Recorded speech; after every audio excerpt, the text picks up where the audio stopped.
50 വർഷങ്ങൾക്ക് ശേഷം കറാച്ചിയിൽ നിന്ന് ഒരു കപ്പൽ ബംഗ്ലാദേശിലെ ചിറ്റഗോങ് തുറമുഖത്ത് അടുത്തിരിക്കുന്നു. ഇതൊരു സാധാരണ ചരക്ക് നീക്കമാണോ, അതോ ഇന്ത്യയെ ലക്ഷ്യം വെച്ചുള്ള പാകിസ്ഥാന്റെ പുതിയ നീക്കമോ? ഷെയ്ഖ് ഹസീനയുടെ പതനത്തിന് ശേഷം ബംഗ്ലാദേശിൽ സംഭവിക്കുന്ന മാറ്റങ്ങൾ ഇന്ത്യയുടെ സുരക്ഷയ്ക്ക് വലിയ ഭീഷണിയാവുകയാണോ? എന്താണ് ഇതിന് പിന്നിലെ യാഥാർത്ഥ്യം? നമുക്ക് നോക്കാം. ദക്ഷിണേഷ്യൻ രാഷ്ട്രീയത്തിൽ വലിയൊരു മാറ്റത്തിന് കഴിഞ്ഞ കുറച്ച് മാസങ്ങളായി നമ്മൾ സാക്ഷ്യം വഹിക്കുകയാണ്. 15 വർഷം നീണ്ടുനിന്ന ഷെയ്ഖ് ഹസീന സർക്കാരിൻ്റെ പതനത്തിന് ശേഷം ബംഗ്ലാദേശിൽ പുതിയൊരു ഭരണകൂടം നിലവിൽ വന്നു. എന്നാൽ ഈ മാറ്റത്തിനൊപ്പം ചർച്ചയാകുന്നത് ബംഗ്ലാദേശും പാകിസ്ഥാനും തമ്മിൽ വർദ്ധിച്ചു വരുന്ന അടുപ്പമാണ്. പതിറ്റാണ്ടുകളായി ശത്രുതയിൽ കഴിഞ്ഞിരുന്ന ഈ രണ്ട് രാജ്യങ്ങൾ പെട്ടെന്ന് കൈകോർക്കുമ്പോൾ അത് ഇന്ത്യയുടെ സുരക്ഷയെയും നയതന്ത്ര ബന്ധങ്ങളെയും എങ്ങനെ ബാധിക്കും? നമുക്ക് പരിശോധിക്കാം. ഷെയ്ഖ് ഹസീനയുടെ കാലത്ത് പാകിസ്ഥാനുമായുള്ള ബന്ധം വളരെ മോശമായിരുന്നു. എന്നാൽ ഇപ്പോൾ കാര്യങ്ങൾ മാറി. കഴിഞ്ഞ 50 വർഷത്തിനിടെ ആദ്യമായി പാകിസ്ഥാനിലെ കറാച്ചിയിൽ നിന്നും ബംഗ്ലാദേശിലെ ചിറ്റഗോങ് തുറമുഖത്തേക്ക് നേരിട്ടുള്ള ചരക്ക് കപ്പൽ സർവീസ് ആരംഭിച്ചു.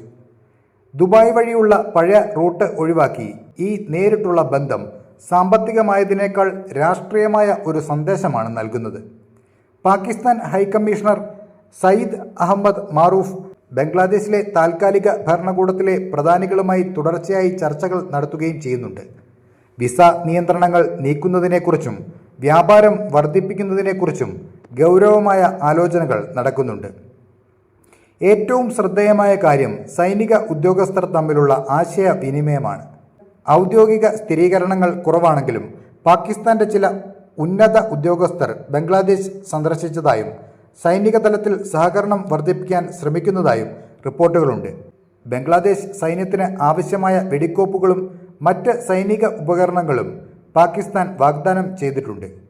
ഇന്ത്യയുമായി അതിർത്തി പങ്കിടുന്ന രാജ്യങ്ങളിൽ പാകിസ്ഥാന്റെ സ്വാധീനം വർദ്ധിക്കുന്നത് ഇന്ത്യയെ സംബന്ധിച്ചിടത്തോളം വലിയൊരു സുരക്ഷാ വെല്ലുവിളിയാണ്.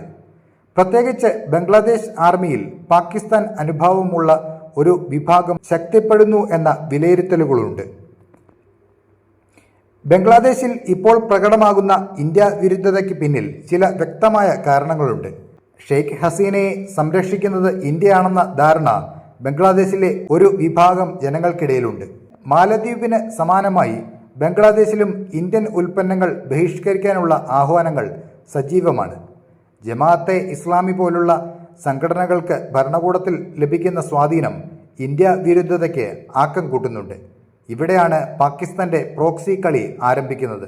പാകിസ്ഥാന്റെ രഹസ്യാന്വേഷണ ഏജൻസിയായ ISI ഇത്തരം വികാരങ്ങളെ പ്രോത്സാഹിപ്പിക്കുന്നുണ്ടോ എന്ന ആശങ്ക ഇന്ത്യൻ ഇന്റലിജൻസ് ഏജൻസികൾ പങ്കുവെക്കുന്നുണ്ട്.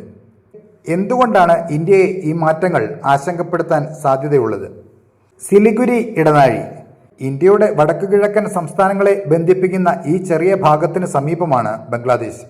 ബംഗ്ലാദേശിൽ പാകിസ്ഥാൻ അനുകൂല ഭരണകൂടം വന്നാൽ ഇത് ഇന്ത്യയുടെ അഖണ്ഡതയ്ക്ക് ഭീഷണിയാകും. കൂടാതെ വടക്കുകിഴക്കൻ ഇന്ത്യയിലെ വിഘടനവാദി ഗ്രൂപ്പുകൾക്ക് ബംഗ്ലാദേശ് മണ്ണിൽ വീണ്ടും താവളം ലഭിക്കാൻ പാക് ഇടപെടൽ കാരണമായേക്കും.